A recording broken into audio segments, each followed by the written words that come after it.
So we're taking an extra day on Mary Wollstonecraft, and therefore the little booklet of blog posts on liberal democracy, which I included as the module for today. It's like vitamin C. It doesn't hurt you to take it, but we're not going to talk about it because I'd rather spend the time on Mary Wollstonecraft.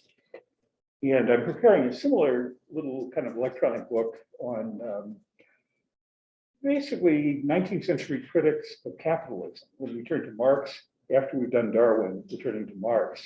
But I wanted to give you more context. And so I'm putting together a little, sort of a little electronic booklet. Yeah, go ahead.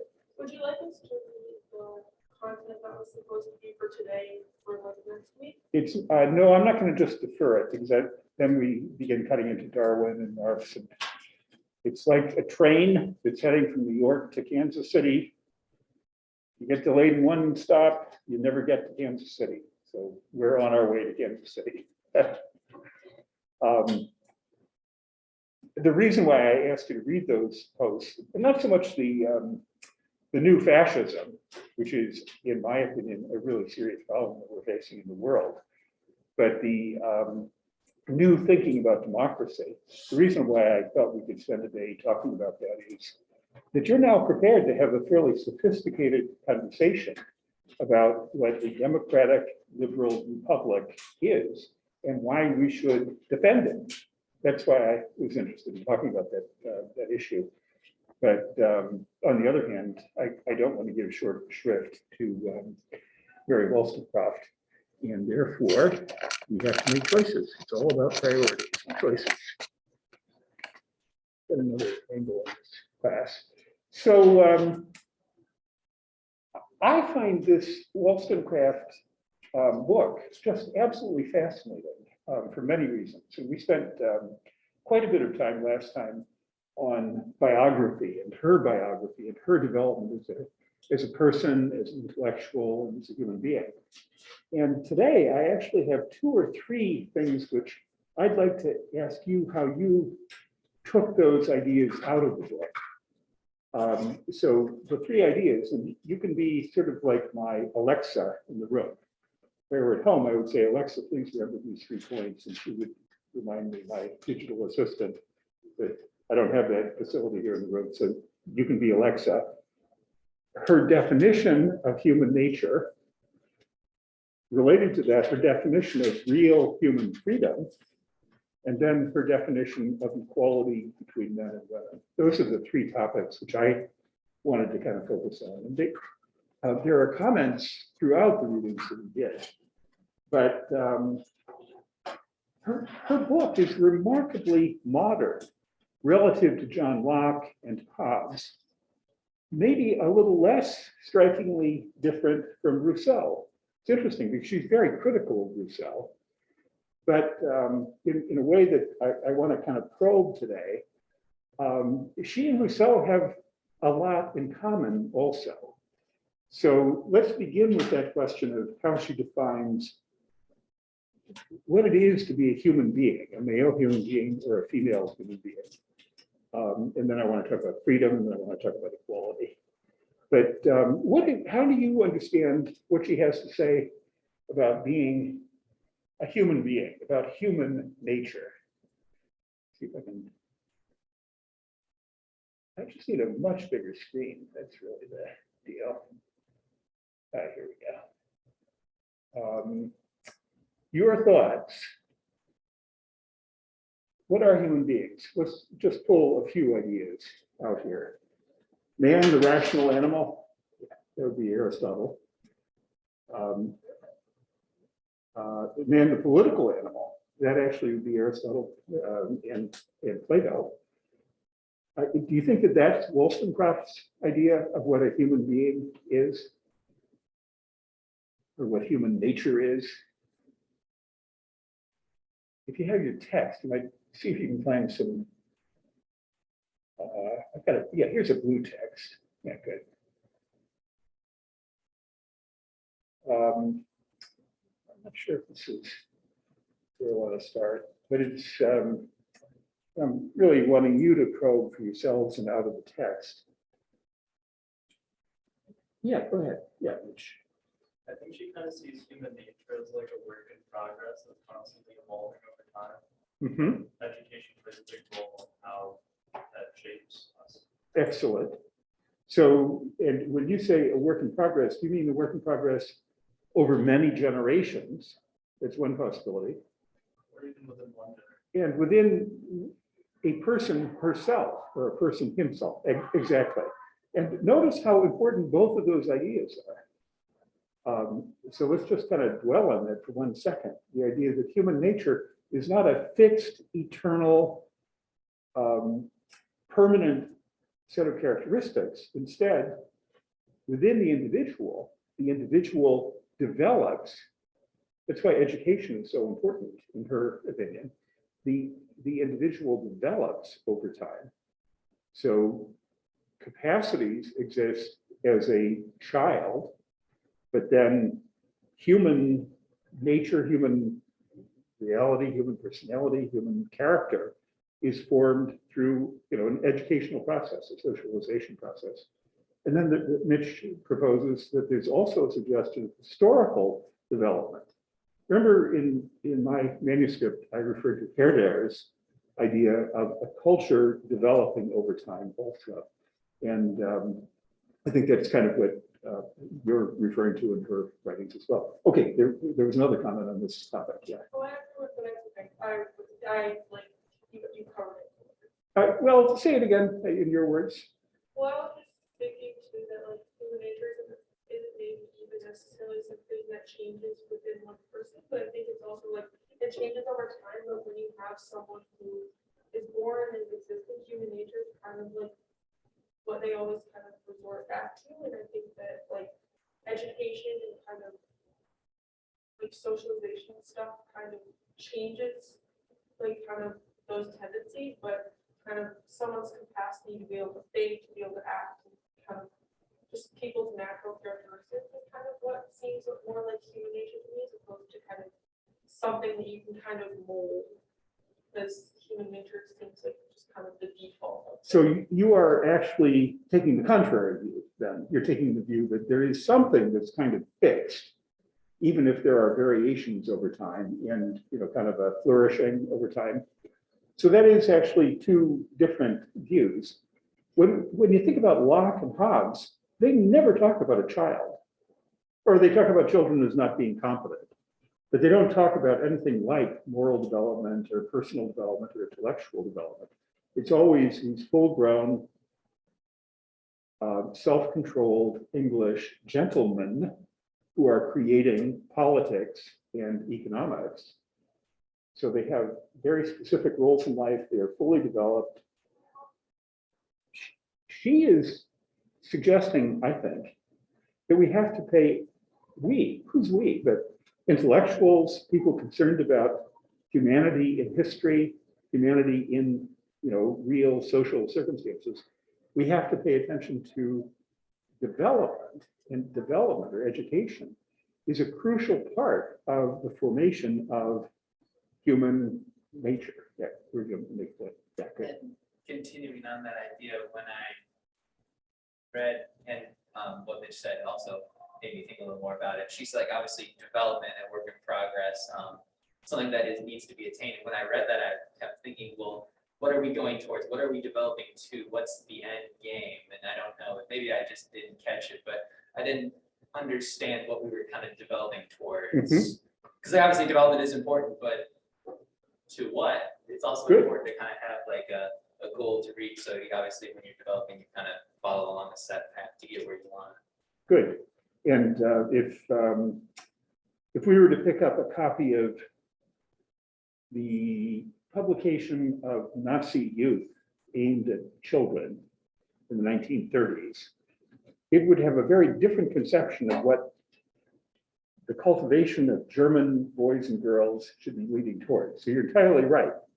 Knowing what education and socialization and becoming a man or becoming a woman, what that is aimed at is, you're making the point. We need to say something about that. She does actually say something about that. Anybody have a theory about what she actually kind of thinks? I have a pretty vague theory, but mhm.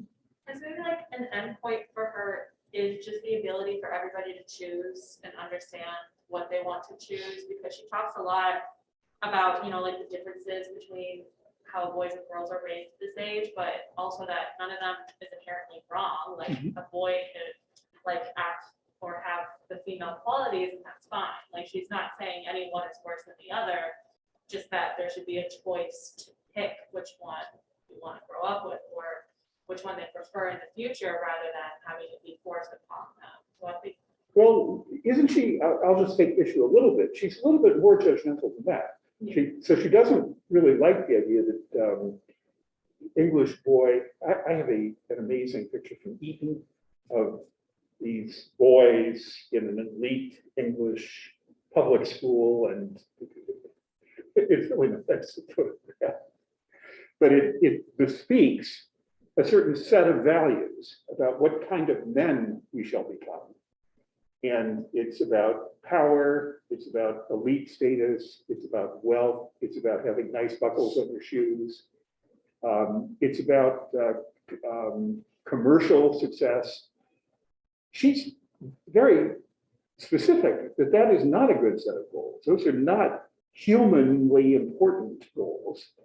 And that on the female side, the picture of, you know, being lots of lace and, you know, just appealing and don't disagree with the boys, because eventually as a young woman, you're going to be needing to have a man as a husband, and you need to be cultivating your agreeableness and your prettiness and your attractiveness to men.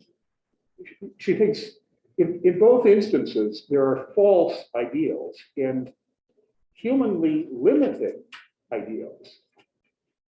She's kind of contemptuous, really, of men who vie for power and status and material consumption. She thinks they're not good examples of human beings.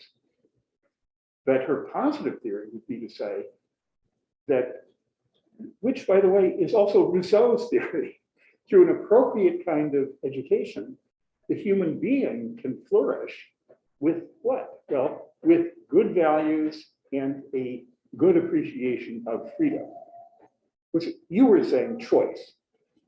I'll come back to that point. Isn't it one of, or maybe it was your point? Yeah.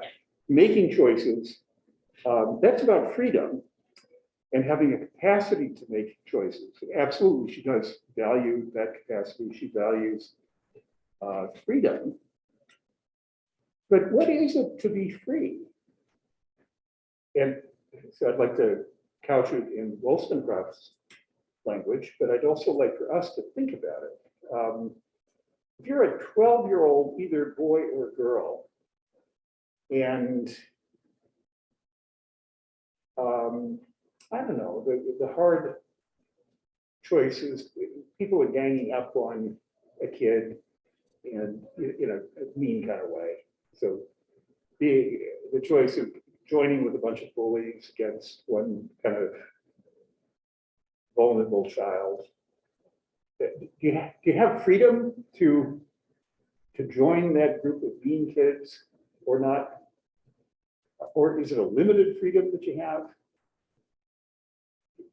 You're way closer to middle school than I am. Middle school in Peoria, Illinois was a harsh place, believe me. I'm just kidding. It was a lovely place to grow up. But I'm actually making a very serious point. Is freedom something that you can have that you just got it? It's like a light bulb, on, off. You've got freedom, you get to make choices. Is it like that, or is it, do you have to develop into being a free being? Yeah, explain.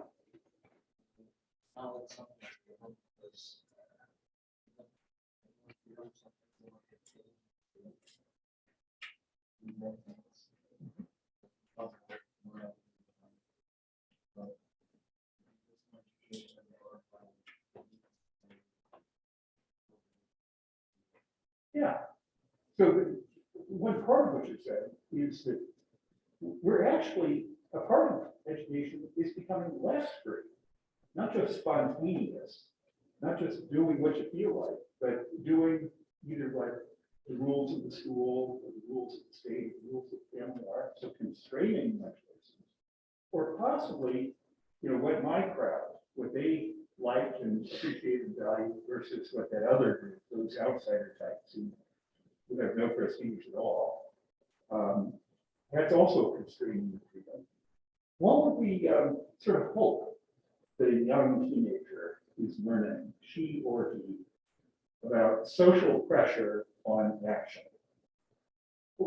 And so I'm asking you about what is a free, I don't know, is 12 years, is that too young? Should I be asking about a free 14 or 16-year-old, a young person learning who she is and learning to be a free actor? What would we hope for that person? What does she need to learn in order to be a free person?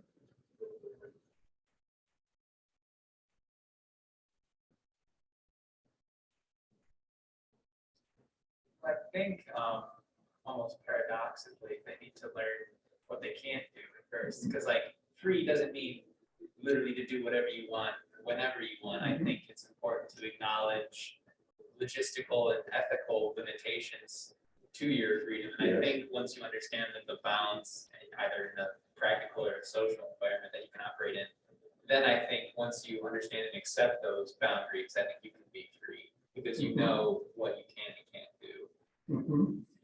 Okay, so recognizing being alert enough, kind of a knowledge gatherer enough to see what the normative constraints are, the ethical constraints, possibly the religious constraints are, and acting in some way.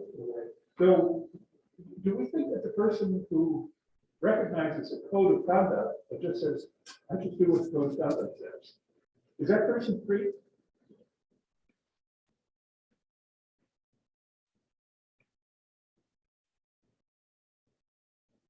That's a really good question. Under the assumption that the code of conduct is ethical and not like a,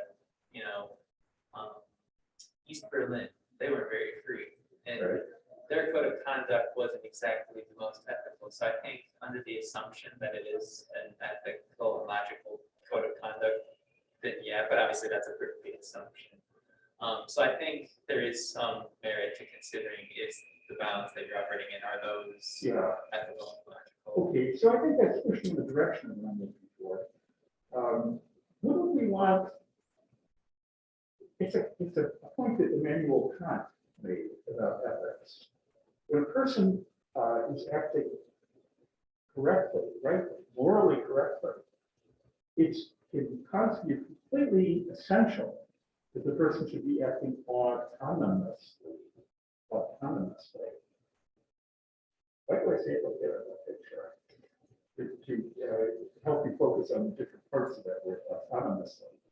The autonomous, what do you call autonomous? What is the meaning of autonomous? Yeah, I bet you have. Acting according to a law that you do yourself.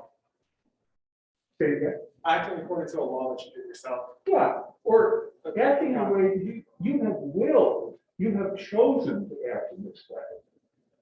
As opposed to the other term which Kant uses is heteros, ruled by someone else. I just do what my father tells me to do, period. That's it. My father tells me what to do, and then I do that. I'm a good teenager. I don't think about it. I'm not reflective. I just do what my dad tells me to do. Kant would say that's actually, you may be acting rightly, but you're not acting morally. Because you're not acting reflectively. You're not acting in ways you have kind of figured out. This is the way that I wish to act. So she's roughly a contemporary. That's actually sort of interesting. So anyway, autonomy is to act reflectively and purposefully. So that's one of the things that I'm inviting you to think about freedom. To act freely is to act for your own reasons, the reasons that you have examined and reflected about and have decided, yes, that's the right motive for me, that's the right principle for me. Yeah, go ahead. Yeah, I was saying, it just sounds like Rousseau again, because, Rousseau's whole idea that, or at least I took from it, is that freedom is really tied to morality. And in order to be free, you have to be moral. And so it kind of reminds me just of that, like that you need to like reflect and think about what you're doing, which are traits of a moral person and who tries to be morally right in their life. So it definitely seems like she also, despite her seeming dislike of Rousseau, does kind of agree with him on a lot of stuff like you mentioned before. I feel like she's probably someone that might agree like that the need for communities is strong because Need for community, okay. or want, because I kind of feel like when I read her that when I read her, it's I don't know if it's inherently true or if I'm putting my own thought into it, but it seems like I guess she like understands like the combination maybe of like man and woman and like why that combo can be important for people, like if, whether she likes it or not, I guess, because she like mentions at some point that like they kind of desire / maybe depend on each other in a way. So complementary qualities, you mean, Right, something like that. almost like, yeah, they just complement each other. So we have a way of talking about that actually in contemporary society, about the value of diversity or the value of difference. That we're better off with friends who are different from us. I don't suppose it's a fixed rule, but we learn from people who have different opinions, different approaches to life, approaches to career, and so forth. And then we can, but again, we can do what? We can be reflective and thoughtful about how we think about a situation. Should I go on a boat trip to France in 1792, the time of the terror, as a woman, an unmarried woman? And then should I hook up with this American man to begin with to ensure my safety and eventually romantically, passionately, etc. If she just fell into that relationship, would we say that she was choosing the relationship, or was she acting freely or not freely? You know almost nothing about it. I gave you the paragraph on Stanford biography of her, but she had this passionate love affair with the American merchant, who was probably not a very nice man, but and had a baby with the man, and then he dumped her, and she attempted suicide twice. But we could use this as kind of an example of choice and action and freedom and reflection. She took it as an example of the fact that rationality isn't the only thing in life, that the passions, the emotions are very powerful, and that somehow they need to fit together. There's another part of the picture. Okay, so this is one thing which I'm suggesting we try to take out of freedom, that it's not Lockean freedom. It's not freedom. I like to consume stuff. I like to work with my hands. I like to build little cabins in the woods. I like to be protected against the theft and violence of other people. These are the things I like, therefore I enter into a social contract. It's all very rational and calculated, but it has nothing to do with my development and maturation as a person. Her conception of freedom is different from that. And I guess I'm maybe going further than maybe what the text exactly says, but I think it's consistent with the text. She's essentially saying that freedom is something much deeper than that. It's not just choice.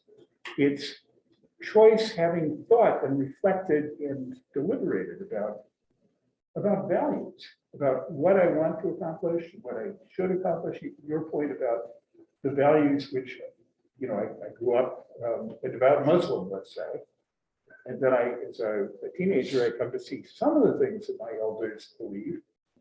I don't think I believe those things, and so I reflect about that also. And that kind of reflectiveness about the value system, the goals that I have.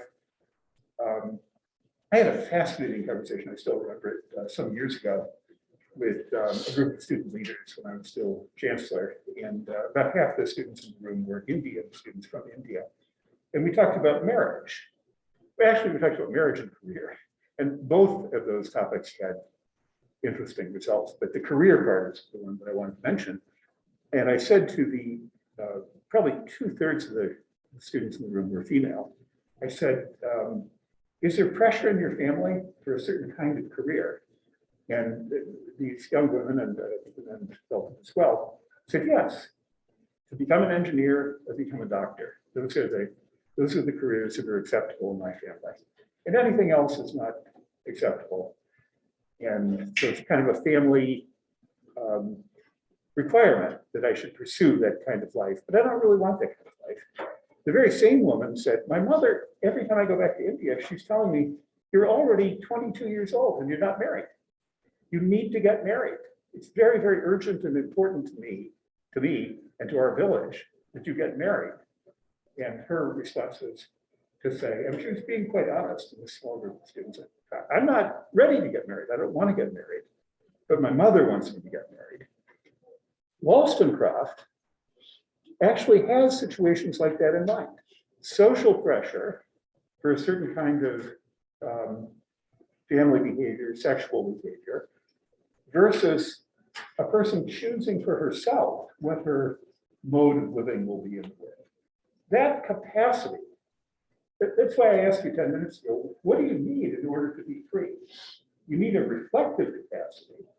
Have you ever known a really superficial person in your life? I ask jokingly, everybody has known a really superficial person in their life who doesn't think about anything, doesn't think about what's important, what's not important. Yes, we've all thought about, or we've all known people like that. Wollstonecraft is, I think, on the side of saying, to be rational and to be free is to be reflective, is to think about the situations that are put in front of you. Think of the really mean things she says about kings, for example. How is an English woman supposed to think about the monarchy? She's supposed to think, go queen or go king. I forget whether they had a king or a queen at that time. Be really enthusiastic. She's not really enthusiastic. She thinks it is a travesty that England is ruled by a bunch of thoughtless monarchs and lords and dukes and whatnot. She's seen way too much TV, I think. But you know, I'm joking. They didn't have TV in those days. What's he thinking about? So she is a person who's ready to be critical. Is it good or bad to be critical, Nick? How do you react? If I were to say, I've got this really good friend, and she's a thoughtful critic of almost everything. Good or bad? What do you think, Ethan? So what's good about it? Well, I mean, means you don't formally accept everything that you know, if you critically think about something, you're going to be able to evaluate its pros and cons, as opposed to make an educated decision about what you should do with whatever you're in. Yeah. So it reflects reflectiveness, deliberativeness, and judgment, an ability to be kind of an independent thinker about a topic, whether it's marriage, which Wollstonecraft had her own opinions about, or it's about career, these Indian women students who were kind of rejecting their parents' admonitions about what their career should be at. Good. What we were discussing, being critical of everything, very much was what Socrates said. Yes. When you said that's immediately what I thought of, like what his philosophy was, just question everything, take nothing for granted. And I'm just remembering all the pushback that got. And so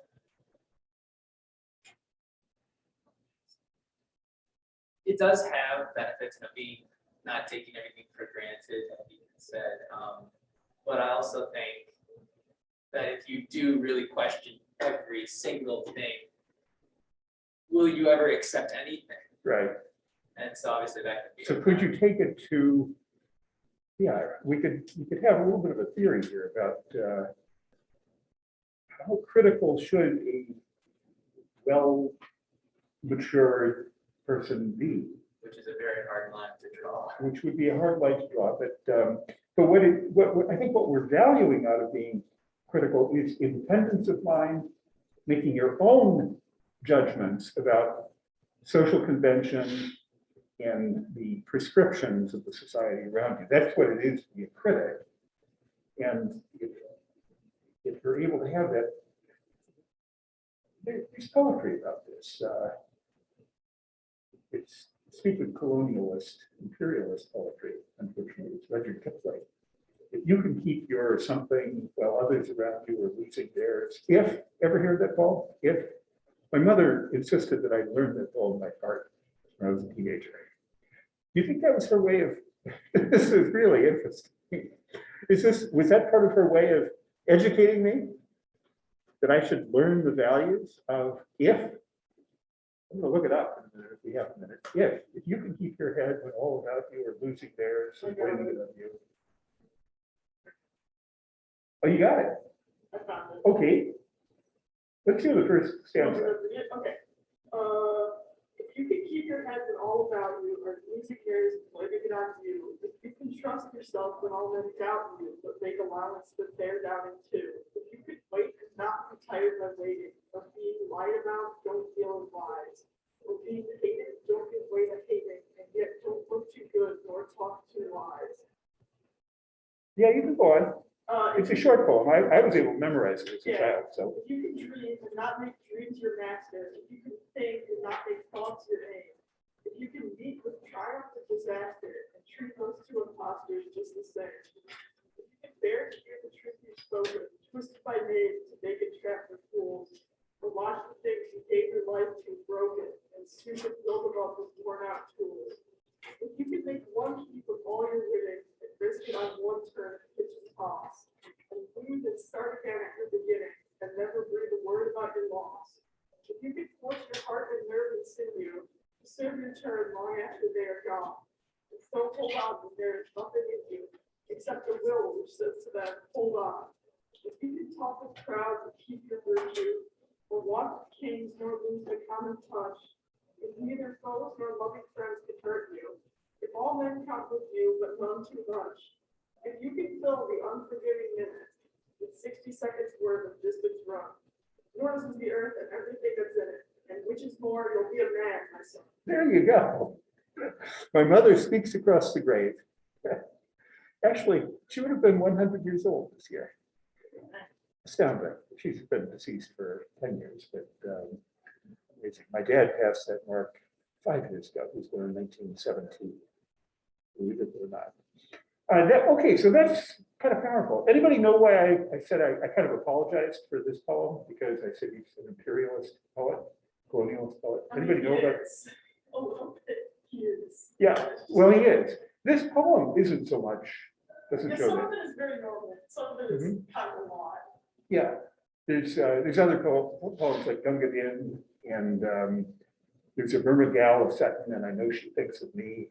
I forget which poem that's in, but that's about English colonialism in Burma with its own little dollop of sexism.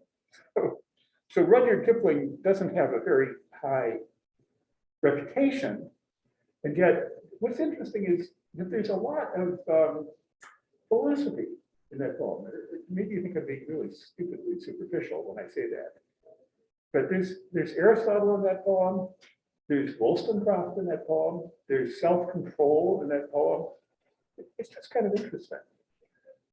It would be, what was the TV show about the mostly girls in high school in California? It was a zip code. 90120.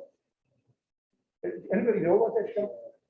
It was a show when my kids were teenagers, and it was so superficial behavior. And I don't believe that it would be consistent with Rudyard Kipling's idea of what it is to be a man or a woman. Because this is about independence of thinking and thought and independence of action. Yeah, go ahead.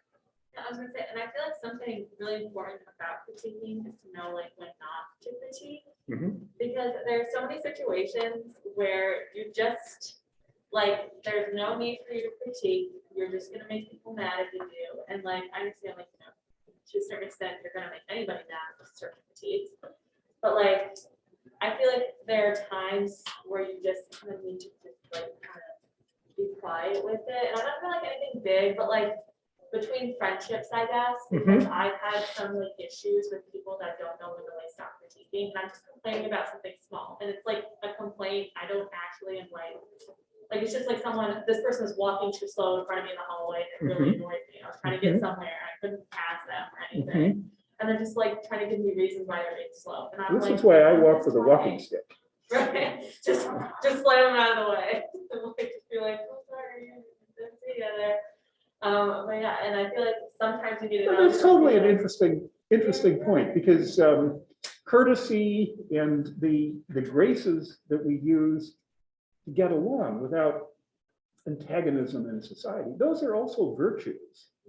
There's nothing wrong with being courteous. So when I sort of praise criticism, it's not, you're exactly right to say that can't be your main thing. What it's a sign of is a kind of moral independence, a moral willingness to decide, this is the kind of man or woman I am, and I will not 90120 like be one of the mean girls or one of the supercilious jocks making fun of the cerebral cello players. That's what I was, yeah. I think that like street sports and kind of school sports or education, you can't have too much of either, but you can have too little of like both. And so I think that having kind of too little, like if you don't have enough street sports, you're gonna kind of not know when to stop criticizing things, and you're gonna kind of cause issues, kind of like. So practical judgment is what you mean by kind of contextual judgment. What's appropriate in the circumstances? If your boss is berating a woman at the conference table, and he's making fun of her dress and is being horrible, and you're a subordinate, stand back, say, well, that's just the boss, or speak up. I think most of us would say speak up. Speaking up is often the right answer. And speaking up is critical. It's saying to the boss, you know what, you're being a complete jerk, and you should stop bullying in the workplace. You should just stop. Yeah. I guess in that situation, it kind of maybe there's a third option, or like there's a third kind of, I guess, facet to the, because there's like street cards, and then there's like I guess philosophically what you should do. But then I think that everyone, given that situation, they would say they'd like to speak up, and they say that's the right thing to do. But if that were the case, I think there would be more people speaking up in society on one thing or another. And I think especially in like a corporate environment or whatever else, speaking up against your boss can have, I guess, consequences. That's kind of like what we were talking about in like the war or whatever. Like the peasants, I mean, their lives sucked, but the consequences of speaking up and rebelling were worse. So I guess, I don't know what you call that third kind of element, but I guess that's something to think about. So, okay, so there's a good point there. And it actually points to one of the other ideas about freedom that I was hoping that we would get to. Because what you're actually saying is that to speak up to the boss in that conference room requires risk. You may get fired or demoted or poor performance review, or the boss says bad things about you, you don't get another job. So bad things can happen. That's the risky part of it. But what is the personal characteristic which allows people to handle risk? It's an Aristotelian virtue that we've probably heard of. It's courage that I'm thinking of. Courage, the people of Ukraine are exhibiting a huge amount of courage today, but that's not actually the kind of courage I'm talking about. The courage of, I don't know, volunteering to have a Stinger? I guess those are aircraft things, but I'm thinking of anti-tank missiles, 18-year-olds who are volunteering to go out and kill, destroy Soviet Russian tanks. That's a kind of courage, kind of amazing bravery, basically. But does courage come into ordinary life, do you think? How does courage come into ordinary life? How does it come into the situation that you're describing? I guess if that was the person who is willing to kind of accept the ramifications of saying something because it's the right thing to do, I guess that would be great. Yeah, so having, yeah, you can kind of put yourself into that situation. Okay, there's some comments, which is really excellent. I want to come back to being Jewish in Poland in 1932 in an elementary school, 10 years old, and a biography. So Alexa, remember, come back to being Jewish in Poland. Yeah, go ahead. Oh, sorry, I thought you were talking to someone.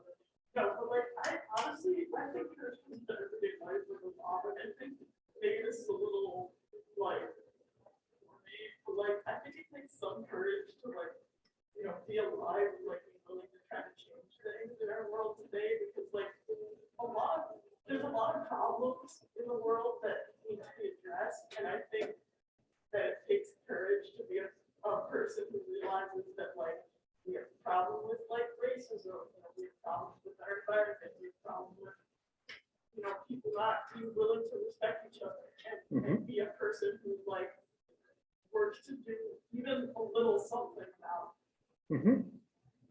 And so link that to, you're totally right, challenging or taking a stance on those kinds of contemporary problems, that requires courage. That's absolutely correct. I gave the example of bullying and sexism or gender discrimination in the workplace. Is it common, do you think, that kind of disparaging remark about women occurs in the workplace? It does. It happens all the time.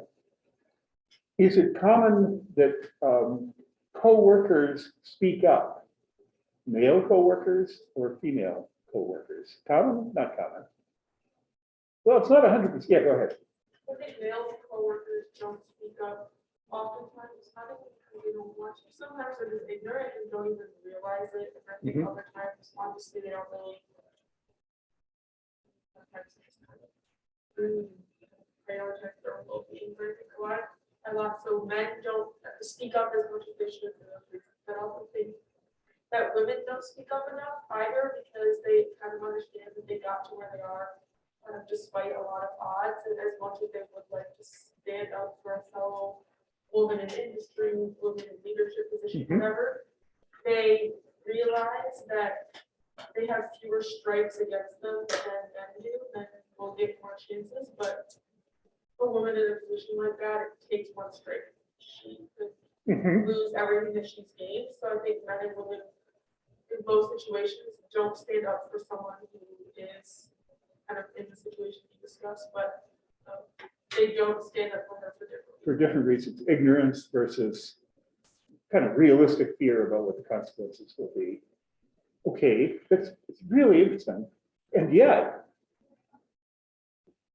to hope for social change in terms of really simple things like gender disparagement, racial disparagement, LGBTQ disparagement. Are you permitted to say LGBTQ in a public high school in Florida? You won't be sued, which is completely insane. Completely insane. What kind of country do we live in that a state could say you can't talk about gay issues, lesbian issues, homosexual issues, transgender issues in school? Can't talk about it. That is ridiculous. But the what I'm coming back to the topic of development of the person as a free, reflective human being, a free, reflective human being. And what kind of role do we want to have in the world? And then my current question is, what role does courage play in that? And do we have to cultivate courage? That's the question. We have to cultivate courage and a readiness to take some kind of action. Yeah.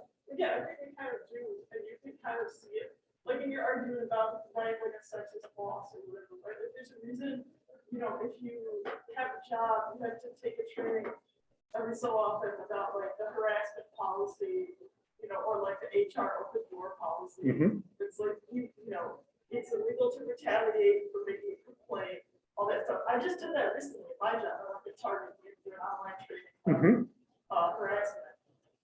And it was like, we have an open door policy, we have an anonymous email line, like if something is happening, you need to tell us it's illegal to retaliate against an employee for reporting something, all that stuff. So I think maybe it's not cultivating courage in its, purest form, but it's kind of getting around people's hangups. Right. And the It's bystanders. lowering the barrier. Yeah, it's lowering the barrier to tell, people when something's happening. Right. Good. So we're not leaving the topic of courage, but yeah, go ahead. Yeah, and I feel like the main courage that needs to be developed is just accepting your own actions. Because I feel like I've noticed a lot in my life that people who are like really toxic and maybe bad don't want to accept who they are because it's like a self-preservation thing. Like they're like, if they accept how bad of a person they've been their entire life, what are they gonna do then? Like, how are they gonna fix that? And so it gets stuck in a loop of like, well, I'm not gonna recognize who I am because I have to accept who I've affected. It's like a really horrible situation. I think a lot of the people that like rag on others don't want to accept what they're actually doing and just take it as, like a joke or something else. So here's a slightly different take, though. That it's actually a view that I have of hate. Let's take a little poll. What raw percentage do you think in France of people are likely to be hardball, I hate Muslims, I hate Black people, I hate gay people? Would you say 2%, 4%, 62%? What do you think? Pathological haters is what I'm asking. Yeah. I think it's probably 5%. I'm thinking low. I agree with you completely. But what happens when the 5% of haters demonstrate in Paris, send home the immigrants, they're ruining France, France for the French? That 5% of anti-immigrant hatred, which will never be addressed. That's kind of what you're referring to. People who have a pathological readiness to hate. Now, maybe we can't get to them, but they can, in fact, influence other people who are potential haters, and that number may be much larger. That might be a 40% number or a 50% number. So what's the relevance? The relevance is that we can influence that contagion factor by interfering with it, by not hating and by not accepting expressions of hatred, by not laughing. You said, sometimes people just put it off as a joke, and that happens all the time with harassing comments, whether it's about racial harassment or gender harassment or sexual orientation harassment. The most common excuse that's offered is, oh, I was just joking. Can't you take a joke? What are you? So, are you a snowflake? Ever hear that insult? Jokes. Well, no. The point I'm getting at is kind of a social psychology point that our own behavior, the non-haters, our behavior actually makes a difference to the whole population. So that actually, if a company, Target, let's say, has a culture. My sister was a human rights officer in Illinois, for the state of Illinois, and she did investigations of sexual harassment, sexual misconduct, rape, et cetera, at big companies, including Mitsubishi in Normal and Bloomington, Illinois. They had, on the shop floor, they had such a horrible culture of sexual harassment and sexual belittlement. And it was, she went and did an investigation there and found, this is a horrible situation. The management simply did not take steps to alter the situation. So the culture persisted. The company no longer existed. In fact, another big electric truck company, you probably know the name of it. It's not Tesla, but it's Herculeon or some electric truck that hasn't even made a truck yet, but they're worth billions of dollars. they bought that factory. And hopefully they do not have that same culture of sexual harassment. But my point is that a culture actually changes when individuals have the courage, not necessarily to go on strike. Mitsubishi, we will not work again until you've addressed this issue. That's the most extreme response that can be taken. But a lesser, I mean, what can you do if somebody's making sexist remarks in your workplace all the time? Well, you can begin to say, you know what, I just don't like that. It's not funny. I'm not willing to be around you. There are responses that we can make, which are a little bit out of the, oh yeah, you're just making a joke range, and yet not completely confrontational. In other words, there's a range of behaviors which can change the culture and the environment of a workplace, an institution, or whatever. But it takes a little bit of that C word, courage. It takes a little bit of a willingness to stand out a little bit, to be a little bit different from what others in the workplace are doing. And that was actually the point I was going to get at, which brings us back to Wollstonecraft. How did she become as courageous as she was? She was a courageous woman. She spoke her mind. She was independent in mind. She also did these kind of wacky things, like, you know, traveling to France during the terror. So that was physical courage, but she had moral courage. And the question I'm asking you is that a developmental thing? Is that something that children can learn, and that some children get that kind of moral independence, which allows them to act according to what they think is the right thing to do, as opposed to, this is how it works in my 10th grade PE class, and I'm just going along, or no, I'm not willing to go along with this. Not going along with social prescriptions. Isn't that the hardest, you know, one of the hardest things to do in the world? What do you think? Is that easy or hard? Social prescriptions. I think it's really hard if you're super active on social media. I feel like social media always is really good at showing you, maybe not inherently what you need to see, but like what you want to see. So like, let's say somebody is very like left wing, and almost all their feed is going to be left wing. They're not going to really see anything else to like think that they've got anything else. Same with the other sides, you know, it's always going to show up whatever your interests are, and it's hard to enable yourself out of that. So I think it's become very hard to have your own thinking. To get independent. Yeah, when they have like just their own algorithms that are meant to keep you watching. Right. looking, seeing. So actually, you could turn that into an observation about, it's kind of Mary Wollstonecraft 2022, how to be, or Rousseau 2022, how to be an independent moral thinker in the age of social media, where there are powerful forces, more powerful than, how many of you read 1984 in high school? Did you enjoy the book? Did you find it an interesting book? Because it's about thought control. And in a weird way, that's what you're referring to. That social media has very powerful ability somehow to shape the way that various of us look at the world.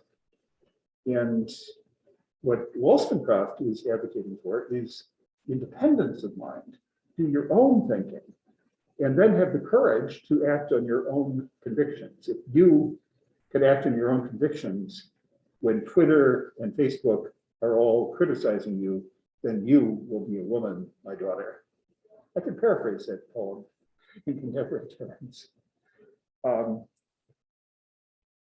Okay, I'm about to leave the topic of courage, but I asked you a few minutes ago a question: do you know completely boringly compliant people? I don't think that was the term that I used. Just kind of go along, get along, go along, however that goes. Do you have a few examples in your own personal histories of people that you admire because of their quiet moral independence? they're making their own mind up about what they believe in and what they care about and what they're willing to choose a job in this sector rather than that sector. The salaries are not so great, but they care about that and they don't like that. Any examples that you have in your own lives? I just wonder. You don't have to share the examples. I'm just curious if you've had that kind of exposure. It's the reason why I used Dietrich Bonhoeffer in my version of the Four Trials course. If you remember back to the Four Trials course, there's, we spend several weeks reading about Eichmann and his grotesque banal evil, that's what Hannah Arendt calls it, his grotesque going along with, maybe advocating for and facilitating the murder, the transport and murder of millions of Jews. So that's Eichmann going along with the Nazi regime, which when she refers to banal evil, I think the implication she gives is he wasn't a convinced Nazi, he was a company man. He did what the company required, and the company happened to be the Nazi government. That apparently is not completely not true, and we could talk about that in another way. But the reason why I'm mentioning Dietrich Bonhoeffer is he was a man of the same generation as Adolf Hitler and of Eichmann. He was a Protestant theologian. He did, by the way, spend 1 year in the 1930s in New York City, where he got to know a great African-American civil rights leader. His name is escaping me just now, but it wasn't Du Bois. It was, it's right on the tip of my tongue. Yeah, look it up. So Bonhoeffer is Bonhoeffer in New York. Ralph Bunche. Now, anybody studying neurophysiology, you could have done a little timing test. The brain took 6 seconds to recover that. Ralph Bunche. And Ralph Bunche had a lot of influence on Bonhoeffer, but it's kind of a crazy coincidence that Bonhoeffer, a Protestant theologian from Germany, came to study at a theological institution in New York for a year, got to know a major civil rights advocate for racial equality in the United States, returned to Germany. He could have stayed in the United States. It was much safer obviously much safer to stay in the United States. So it was an act of courage to return to Germany. His greatest act of courage, much of the church was coming around to accepting Nazi doctrine. It's a tragic and horrible thing to realize, but much of the German church accepted Nazi doctrine, including its rabid anti-Semitism. Bonhoeffer categorically rejected. And as a leader, he held seminars, he held trainings, he preached publicly. He's a great example of a person of remarkable courage. And in, 1942 or 43, he was arrested by the Gestapo, imprisoned, tortured, and I believe he was hanged. He was executed, and I think he was executed by hanging. His brother also was executed by the Gestapo. So what's the point? The point is, you can be a banal evil type and do what the organization requires or what the ambient culture requires, or you can have shaped your life and your freedom and your personality in such a way that you have courage of your conviction. And then someone was referring to it as street smart or practical rationality, or arrive at some ways of trying to pursue the vision that is risky, but it's your vision. It's not the Nazi vision, or it's not the sexist vision, or it's not the racist vision. So that's kind of courage. But why did I want to dwell on courage? It's because it has to do with education. A child is not, a courage isn't something really that has something to do with children. Yeah, children are just children. They have to learn. I say this very dogmatically. Maybe I'm wrong about this. So I have raised two wonderful now young adults. But children learn through moral experience, family experience, social experience. They learn habits of mind, habits of character, which are either, on the side of the virtues of reflectiveness and caring about good values and having the courage to live those values, whether their immediate surroundings encourage them or not. That's really, I would say, that's what Wollstonecraft is describing as her ideal education for a young female person, and by implication for everyone, males and females. But that capacity for independence, reflectiveness, and the courage of one's convictions, that's something that has to be learned and developed and cultivated. So the idea of flourishing, rather than just turning on your human nature, for Locke, it's as if human nature turns on when you turn 18, and suddenly you're a rational adult.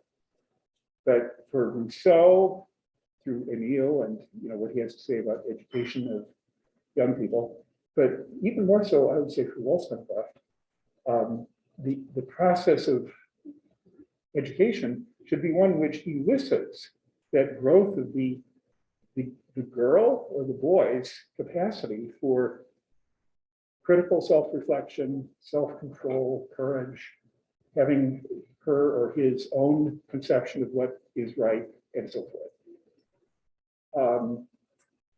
That's actually, I don't know, that's kind of what I attribute to her conception of education and freedom.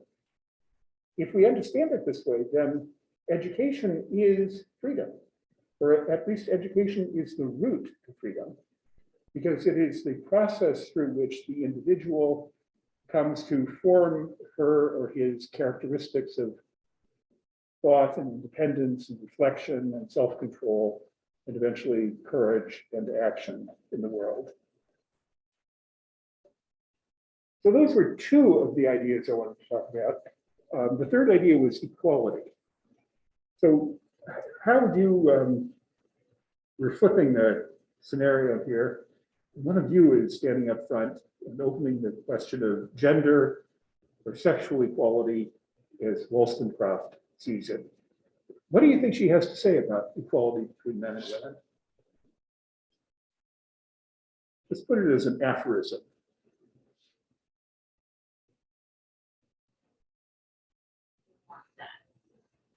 We want it, but what is it?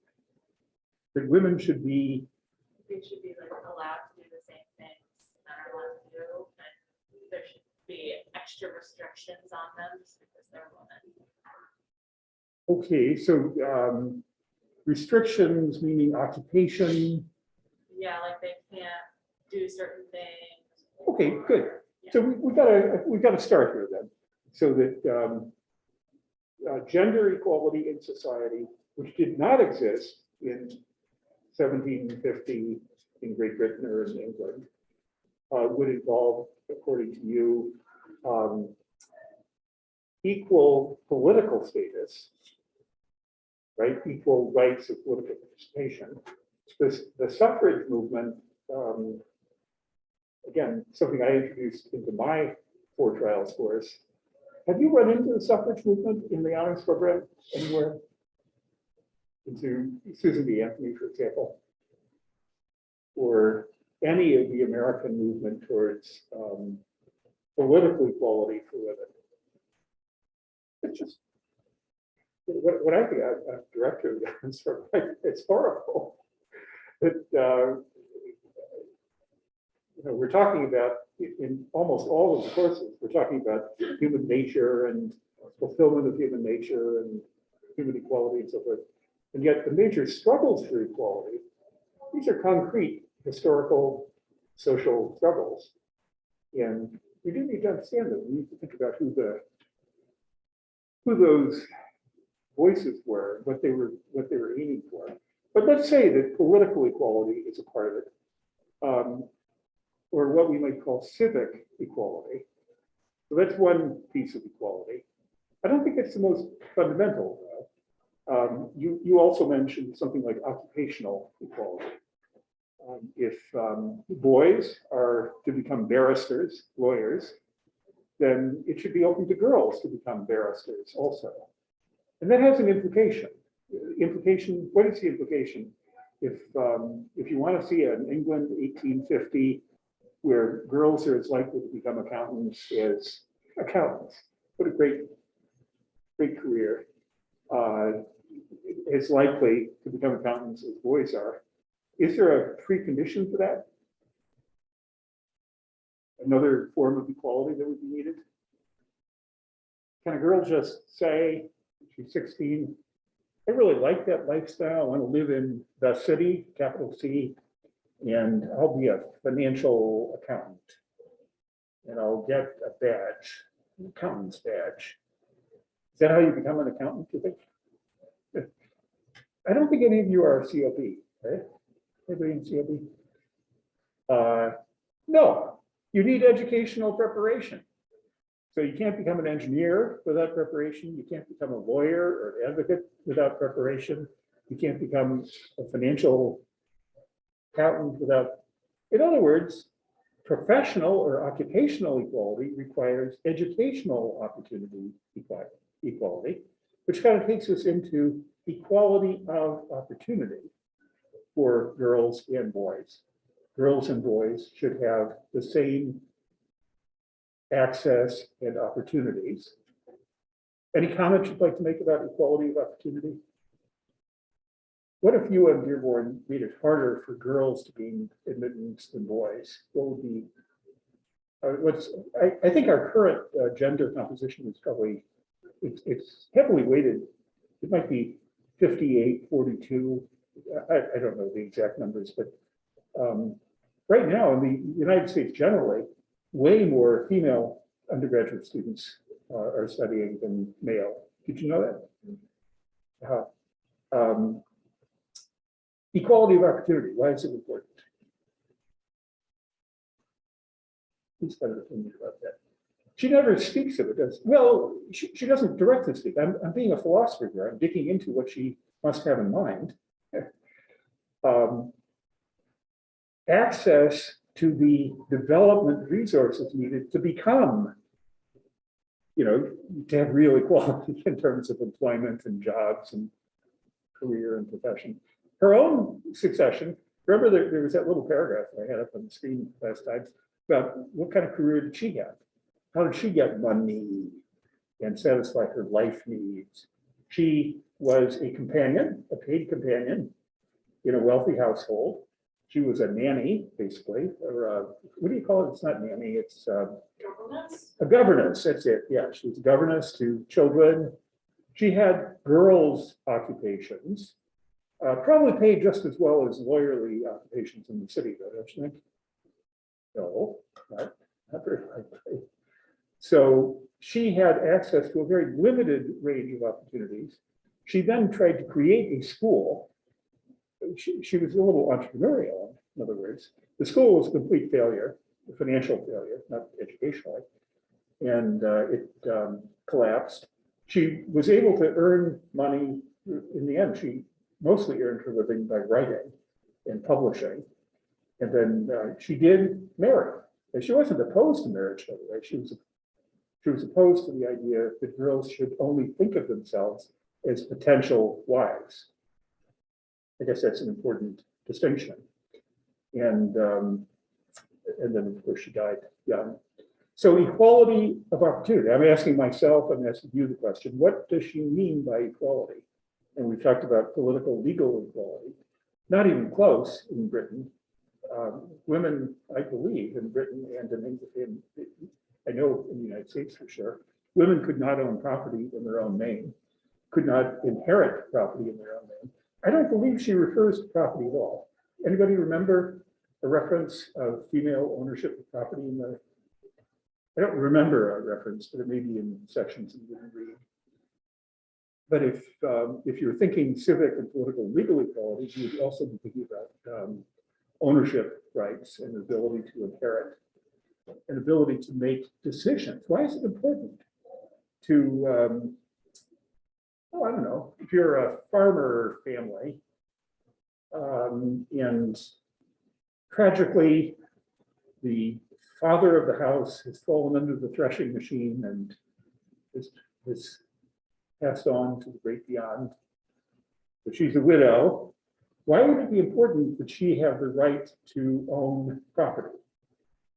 It's just kind of obvious, I guess. It's a rhetorical question. She needs to be able to manage the farm and then to derive income, make decisions, purchase stock animals. She has to do all those farmer kind of decisions. And if she's legally prohibited from various kinds of activity, then she can't do those things.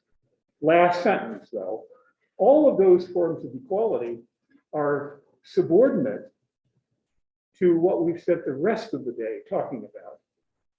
Women and men are equal as human beings, and equality requires that they be permitted to fully realize their full human capacities. Girls and women need to be in a position to fully realize their full human capacities. She doesn't put it quite that way, but that is clearly what she's talking about. Equality means to treat girls and boys, men and women, as full human beings, equal human beings, and that means give all of them, boys and girls, full capacity to realize their human capacities, their talents, their intellectual, their moral, their personal, and their physical talents. So realization of capabilities is the most basic requirement.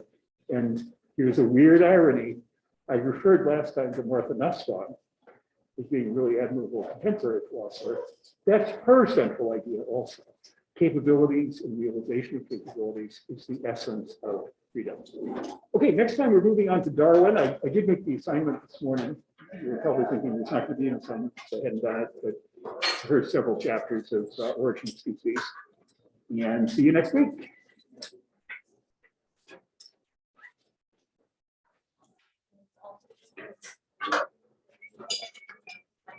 Could you write down Colin and Amber if you still got it? Or maybe you're, was that? Oh, you did? Oh, perfect. You are smart. Thank you. Great. Thank you.